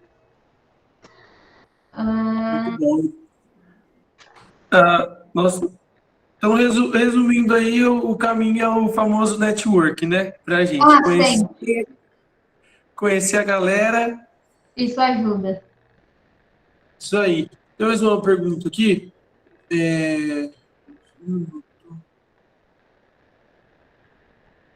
Conte um pouco sobre os pontos importantes que um estudante interessado em fazer o mestrado pode levar em consideração. Acho que já falou um pouco sobre. Não, mas eu posso falar mais. Eu acho que Bora. se você tiver a oportunidade de fazer iniciação científica na graduação, para você ter um pouquinho assim de. Eu apoiei muito quando eu cheguei no mestrado. mas faz parte. E ter boas notas, seu currículo, para quem é da área acadêmica, a ADP vai te assombrar o resto da vida, porque na hora de pedido de bolsa, pedido de processo seletivo, eles olham, mas não que isso seja algo que te impeça, sabe? Mas se dedicar aos estudos, ter uma boa, fazer uma iniciação científica, e na verdade, para o mestrado é ter vontade, porque, assim, justamente porque o mestrado dura 2 anos, que é para ver se você quer continuar depois mais 4, 5, entendeu? Então, assim, é uma experiência de 2 anos, então, tendo vontade, gente, é o que mais importa. Vontade, conhecer um pouco de iniciação científica, para não ficar entediado quando entrar no mestrado, e ter notas boas, isso aí. E a outra pergunta é falar de coisa boa, falar de, falar de dinheiro aí. Acho que todo mundo tem essa questão aí, essa curiosidade sobre o salário na área do ensino, né, nessa parte da pesquisa. É muito, é pouco, como que é muito bom? Olha, então quando eu falo que eu estou lutando para continuar na área, eu estou falando disso, né? Que chega uma hora que o dinheiro pesa. Então, assim, no mestrado eu tive bolsa, tinha um complemento, assim, da Vale. No doutorado eu tinha bolsa da Petrobras, depois mudei, fui para uma bolsa, para a Bolsa CAPES, enfim. Então, é isso que pesa hoje em dia. Para mim, no meu ponto de vista, é salário. A gente não recebe quanto a gente vale, aquela conversa toda, mas que, assim, tem, para quem conhece a FAPESP, né, é um órgão de fomento que paga melhor, então, assim, recomendo para quem tiver, para quem for, né, para essa área, mestrado, conheçam a FAPESP, escrevam um projeto para a FAPESP, que aí vocês vão ter um salarinho melhor. Entendi. Ô Isa, tem uma pergunta aqui no chat do Júlio. Eu não entendi muito bem, mas acho que ele quis dizer o seguinte, que esse resíduo que você trabalha, né, que ele falou, resíduo sólido industrial, né, tem algum ponto específico de resíduo sólido urbano? Eu não entendi o que ele quis. Não sei se você conseguiu entender o que ele queria perguntar. Esse é chamar... Não sei se ele queria que você falasse alguma coisa sobre resíduo sólido urbano. Não... Substâncias oriundas desse resíduo chegou a pesquisar? Seria resíduos sólidos urbanos? Ô, Júlio, isso do resíduo sólido urbano, ele está perguntando. Não, Júlio. Sinto muito, vou ficar te devendo. Ô, Júlio, todo mundo quer resolver o problema do resíduo sólido urbano, né? Aí é um tema bom, né, Isadora, para pesquisar. Pois é, gente, ó, fica a dica. Os pesquisadores aí. Quem conseguir, me avisa, viu, gente? Uhum. Aqui, ó, uma pergunta boa. Quais as maiores dificuldades enfrentadas pelas mulheres na pesquisa? Já sofreu algum preconceito? Gente, mulher, né? Não importa, eu acho, nem não é pesquisa em qualquer ambiente. E sim, meu mestrado foi mais cruel do que meu doutorado, acho que também muito por eu não saber também me impor um pouco, mas sim, com certeza. Ô, Isa, agora eu vou aproveitar o gancho, não sei quem fez essa pergunta, mas vou pegar um gancho, que eu acho que isso é bacana. Quem fez? A Bianca? Sim. Então eu vou pegar o gancho da Bianca. Obrigada, Bianca. A gente falou bastante esses dias na sala de aula sobre a dificuldade que as meninas têm, né? Principalmente quando vão, não só na pesquisa, né? Em todas as áreas. Até comentei sobre uma pesquisadora que ela trabalha ela faz questão, ela é uma pesquisadora muito conceituada, né? Física, e ela faz questão de trabalhar de mini saia, né? Para mostrar que não é a roupa que vai interferir, né? No conhecimento, etc e tal. Eu queria fazer uma pergunta para você. Quando você estender isso que a Bianca aprofundar, vamos dizer assim, quando você coloca que sofreu porque não conseguia, de certa maneira, no mestrado, se impor. Mas eu acho que tem uma grande dificuldade que eu acho que depende, a gente é tão acostumado a sofrer esse assédio moral, vamos dizer assim, que muitas vezes a gente está tão acostumado que a gente nem se dá conta de que está sendo assediada moralmente. Acontecia isso com você também? Como é que... Assim, é que eu não quero também me indispor muito com esse assunto, porque Não, mas tipo assim, mestrado, né, não foi um período muito fácil. Que dica você daria, por exemplo, para as meninas que estão, por exemplo, né? Principalmente para as meninas, que acontece também com o menino, mas estão indo para pesquisa, né? Que dica você daria, né? O que você acha que você, como pesquisadora, o que você poderia acrescentar para ela sobre esse tema? Olha, eu não sei se é o melhor, mas a ferramenta que eu usei, porque assim, eu não sou a mais ativista, eu não sou assim, né? Sim. Falta muito ainda para mim. Estudo sobre isso, então é algo que não é fácil. Mas o que eu não consigo assim discutir, argumentar, principalmente porque as pessoas que estavam ao meu redor, não seria a melhor forma de atingi-las, né? Então a forma que eu encontrei foi trabalhando e mostrando o meu potencial. Assim, foi a forma que eu... Foi fazendo, produzindo, né? Tanto é que esse projeto da Embrapi que eu mostrei para vocês, eles não queriam me deixar participar porque eu era mulher. Assim, você não, porque você é mulher. Falaram bem assim. E aí eu falei, ai, gente, preguiça, né? E aí, no fim, né?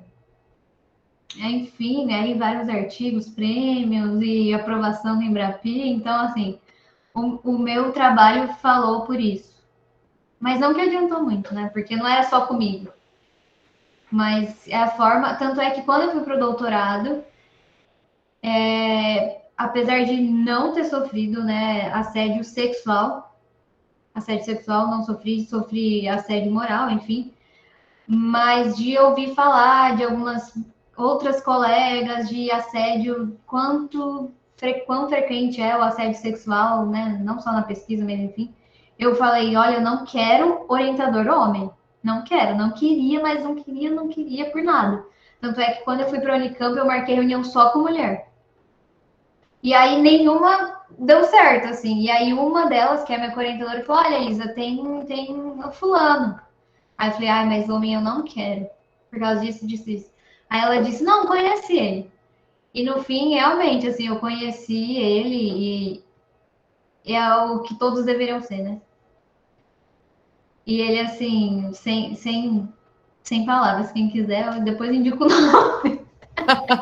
Mas eu acho que você deu uma grande dica. Você não paralisou, você continuou e isso é muito bonito. Deixou o seu trabalho falar por você, mostrar quem é o tamanho da Isadora, né? Então acho que mas assim, eu acho que se fosse os relatos que eu tenho de conhecidas de assédio sexual, não tem, né, como você trabalhar. Sim, não. No seu caso não era esse. Faz terapia, toma um remédio.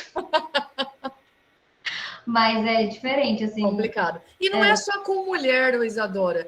Muitas vezes acontece com homens, com meninos também, né? Não é só com mulher, né? Então isso vai muito também da figura desse orientador, né? Independente de ser mulher ou homem. Eu já vi os dois casos, né? Então não é só exclusivo, infelizmente, só com mulheres, né? Uhum.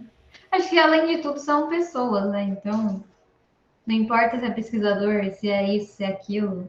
Enfim, acho que a gente está sujeito, infelizmente. Muito bacana. Pessoal, alguém mais tem alguma pergunta que quer fazer para a Isadora aí? Manda no chat para a gente, por favor. Olha, gente, eu vou deixar meu e-mail aqui no chat, caso alguém queira mandar dicas, como edital de mestrado. Muito obrigado, Isadora. Ou qualquer outra informação, se não entendeu do processo que eu fiquei explicando, tentando explicar, pode me mandar um e-mail e a gente conversa. Ô, Juan, deixa eu só te fazer uma pergunta. O pessoal está perguntando sobre a presença. Vocês do CAS estão anotando os nomes deles? Estamos fazendo não é necessário que eles escrevam o nome no chat, então, é isso? Vocês estão anotando. a gente está pegando por quem tá online desde o início, tirando prints desde o início. Tudo bem? Então, Lembrando beleza. também, pessoal, que o nosso certificado ele fica pronto aí uns 30 dias até 30 dias, né, após o evento, vai ser encaminhado via e-mail para todos vocês, tudo bem? Mais Pessoal, alguém tem alguma aproveitem a pergunta? Isadora, né? Aproveitem a noite. Isso. Quem quiser também falar, não precisa só escrever, quiser também. A Márcia que está perguntando, né? Você me estimulou a tentar uma vaga no mestrado, que bacana. Não, eu sou suspeita para falar. É muito gostoso. E é bom, assim, o mestrado, que passa rápido. São 2 anos ali, que você aprende, é o 55, sabe? Você tem... Parece que você vive, sei lá, 300 vidas em 2 anos. Então, eu indico muito, assim, o mestrado, porque você aprende a se virar muito e amadurecer mais, assim, principalmente com as suas escolhas e desenvolver outras habilidades, aperfeiçoar outras. Márcia, se você tiver alguma dúvida, pode me mandar um e-mail que eu te ajudo. Aí, Márcia, aproveita. Gente, eu queria fazer um comentário. Eu tô aqui nervoso para falar. Eu tava precisando Fale, fazer isso. Enzo, habilite a câmera, Enzo, pra gente te ver. Tô com Eu acho que eu... Enzo. Não, é pedir demais. Quando eu tô tão despojado aqui em casa, eu tô assistindo assim, e você me fez lembrar, Isadora, do que eu já vim trabalhando assim desde a graduação, tudo, enfim. E no começo eu me vi assim em você. Isabela, não faz isso comigo não, pelo amor de Deus. E tô com muita saudade de você. Mas, enfim, eu trabalhei assim, tô com uma linha de pesquisa na área de recursos hídricos e tecnologias ambientais, na engenharia civil lá de Ilha. Uhum. E eu tô trabalhando com monitoramento de recursos hídricos e também agreguei aí o tratamento do fármaco, monitoramento de fármaco, esses contaminantes emergentes. E você falou da adsorção, né? E eu fiz um estudo, eu fiz um levantamento só numa disciplina que eu tive de ecotoxicologia aquática para remoção de fármaco em ETS. E eu vi sobre isso usando o carvão ativado. E o sólido usado foi carvão ativado. E, enfim, é só um comentário que eu vi isso e vi vários outros tipos de remoção, por meio de fenton, fotofenton, tudo. Foi até um rapaz que fez a tese de doutorado dele na área, onde você fez o mestrado, se não me engano, na Poli, na USP de São Paulo, de São Paulo. Enfim, foi muito, muito legal essa parte do estudo da adsorção, usando esse tipo de sólido. Eu não tinha visto esse sólido esse material que você usou. E eu também tive a oportunidade de ter aula com a professora Rosane. E eu aprendi muita coisa com ela também sobre essa parte de absorção, e enfim, foi muito bacana. Foi bem legal essa parte. Os fármacos geralmente, né, diferente dos íons metálicos, os fármacos geralmente a gente acaba usando, um dos principais os processos oxidativos avançados, né, que é fenton, fotofenton, que a gente vai geralmente degradar essa molécula, né, e aí uma proposta que eu tinha feito de projeto era trabalhar também com isso, só que analisar os metabólitos, que assim, quando você tem uma molécula orgânica, quando você degrada, você gera um metabólito. O metabólito, ele pode ser mais ou igual ou menor de toxicidade. Então, assim, é muito interessante também, que todo mundo, principalmente agrotóxico, todo mundo fica só preocupado com o reagente principal, com o reagente ativo, né? A molécula de glifosato é essa. Mas e os metabólitos, né? Depois, com a ação, por exemplo, no ambiente, com a ação do solo, a quebra vira outra molécula, que é o metabólito. E aí, esse metabólito pode ser pior do que o glifosato, por exemplo, e ninguém entre aspas, né? Porque já tem muito estudo aí empenhado em analisar os metabólitos. Quais são os metabólitos formados? Que isso é muito difícil de identificar, né? A gente tem que usar outros métodos aí de detecção, que é bem difícil. Que entra até naquela parte que você falou até de resíduo que gera outro resíduo e a gente sempre usar um resíduo que vai sempre sendo reutilizado, né? Exatamente. E é muito interessante essa parte de resíduo também. Enfim, minha história aí na parte de resíduo também é grande. Porque enfim, sempre acaba problematizando, né? Exatamente. E os fármacos, por exemplo, se a gente não dá fazer a remoção completa desse elemento no recurso hídrico, coisa que não é possível, acho que hoje em dia, ainda, a gente teria que remover ele de uma forma bem expressiva, porque ele é um elemento que ele não tem quebra, e não tem o sol que vai quebrar aquela molécula. Você vai soltar ele ali no lançamento, você vai achar ele lá na foz da sua bacia, por exemplo. Do mesmo jeito, não vai ter uma quebra. E no caso dos agrotóxicos aí, a parte da modificação dele no recurso hídrico, ou também no solo, enfim. É uma coisa bem... É super interessante. Sim, a gente pode até combinar outro dia de falar sobre poluentes emergentes. Meu Deus, vai ser um prazer, nossa senhora. Que eu fiz uma aula de poluentes emergentes para o curso de Engenharia Ambiental da Unicamp, que fica em Limeira, e o tema era poluentes emergentes. Porque, de fato, as técnicas convencionais, né, de ET não conseguem reter, não conseguem degradar todos os contaminantes que a gente tem na água hoje. Sim, é algo, é uma cadeia, né? Tem os polímeros têm uma cadeia gigantesca. Exatamente. E eu falo que uma ET é uma cadeia gigantesca também, que é um negócio que a gente não sabe que tem ali dentro e, enfim. Exatamente. São modificação e modificação, e vai para um riozinho que chega na foz e contamina um rio maior, enfim. Não, é conversa aí para muita coisa, viu? Para muito artigo, para muita palestra. Sim, exatamente. Muito obrigado, viu? Parabéns aí pela palestra, pelo seu trabalho. Se quiser conversar e me manda um e-mail, a gente prolonga a conversa aí. Sim, eu vou querer o seu artigo, que eu vi que você tem na publicação. Eu vou entrar no seu Lattes já e já vou dar uma olhada. Ó, o meu Lattes, eu vou deixar aqui. Por favor. É esse o nome. Tá, beleza. Obrigado, Isadora. Parabéns aí pela palestra, viu? Obrigada, viu, pela participação.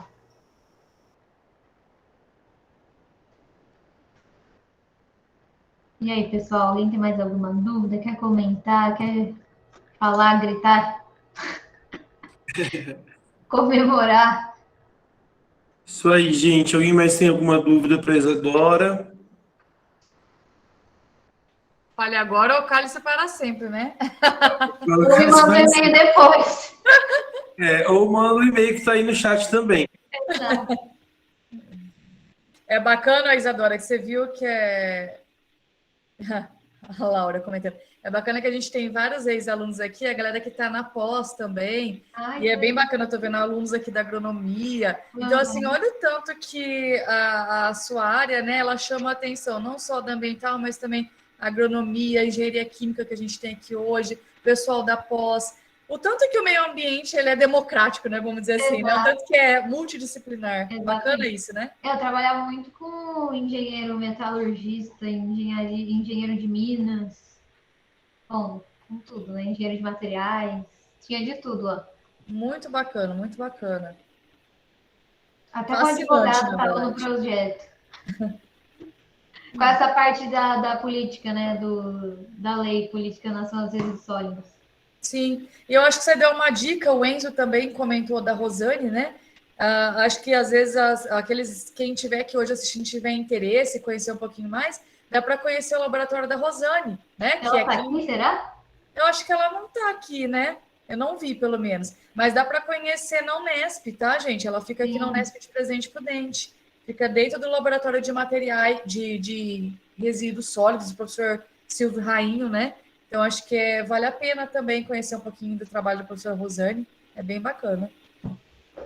Exato. Ela é outra pessoa que é apaixonante, né, Isadora? Exato. Muito. O Enzo é emocionado, né, Lá? O Enzo... eu sou ele tá chorando, viu, Isa? Por isso que ele não quis abrir a câmera. E, gente, ó, quem tiver, ó, só pegando o gancho da Rosane, quem tiver aí a oportunidade de querer estudar em Ilha, fazer mestrado, doutorado, a Rosane está em Ilha. Ela está em Ilha aqui na nossa, enfim, aqui em Ilha Solteira. Mas dá também para fazer uma parte em ilha e uma parte imprudente, para quem Sim, quiser. sim, na parte de tratamento, desenvolvimento de tratamento de efluente, enfim, é bem bacana. Acho que a Fátima ergueu a mão. Fátima, pode ficar à vontade para fazer sua pergunta, sua colocação. Eu conheço essa mulher, viu, Leila? Mas conheço como minha mãe. É sua mãe? Fátima, parabéns, Fátima. Sua filha é ótima. Foi você que fez, né, Fátima? Ela acho que é a primeira vez. Sim! Nossa, desculpa, eu não sei mexer direito, apertei a mãozinha, desculpa. Não tem problema, Fátima. Eu amei saber que você está aqui. Não, é orgulho demais, é isso aí, é por isso. Que lindo, que lindo. Parabéns pela filha. Testando o Meet hoje, deu certo.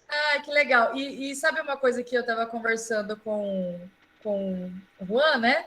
O Juan não tinha palavras para te definir, Isadora. Ele estava falando assim, ela é incrível. E aí começou a falar palavras, ele falava assim, não sei nem se existem essas palavras. E aí ele conversando pelo WhatsApp, ela vai ficar vermelho. E aí eu falei assim, além de muito competente, você tem humildade, né? Então, acho que isso é muito bacana, a gente vê essa sua humildade. Então, que você continue assim, sabe? Inspirando outras pessoas, não só meninas, mas meninos também. Muito bacana isso. Assim, eu não sei, nunca será na vida de ninguém um mar de rosas, né? Mas, tirando a parte ruim, a parte boa é muito bom. O que sobra é bom, né? Exato. Que é o que sobressai.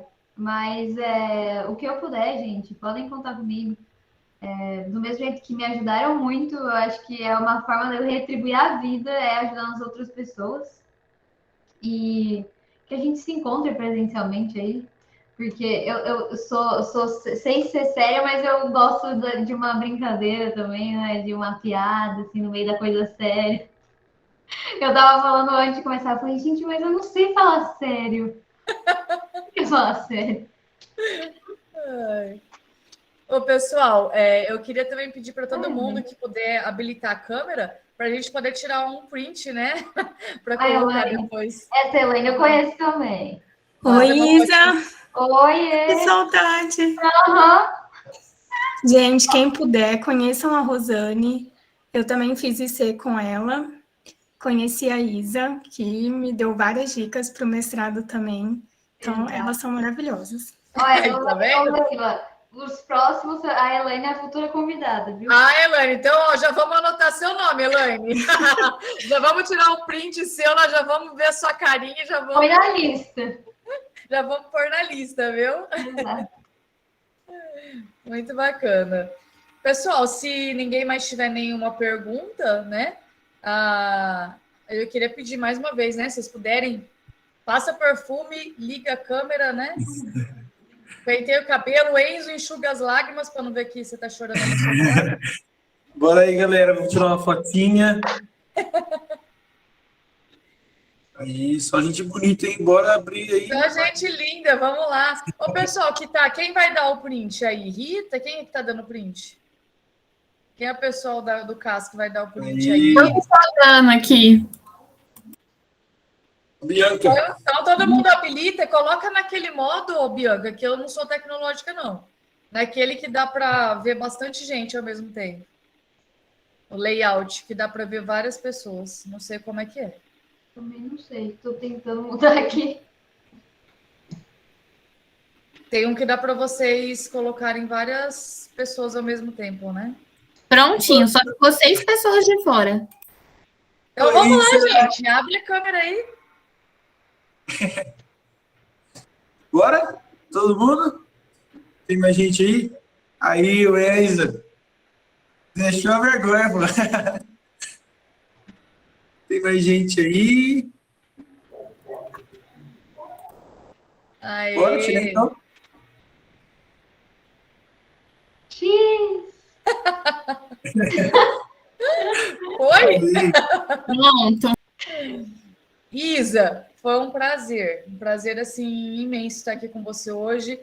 Não vão faltar oportunidades para você estar com a gente de maneira presencial, tá? Eu acho que hoje foi bacana de maneira online, porque muita gente pôde participar também de fora da universidade, né?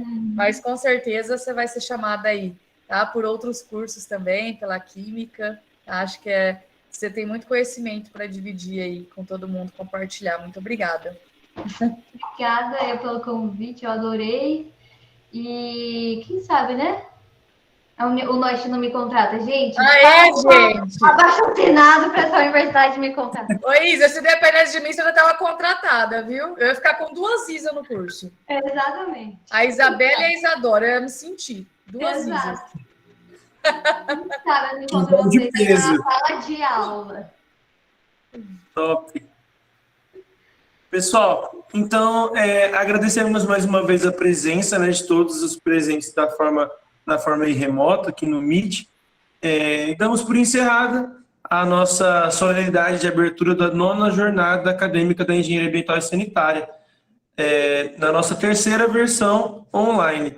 E vão aí online por mais algum tempo aí para chamar mais gente, né? E além das fronteiras aí. Beleza? Desde já agradecemos pela excelente palestra ministrada pela engenheira ambiental Isadora Dias, por participarem e abrilhantar a nossa noite.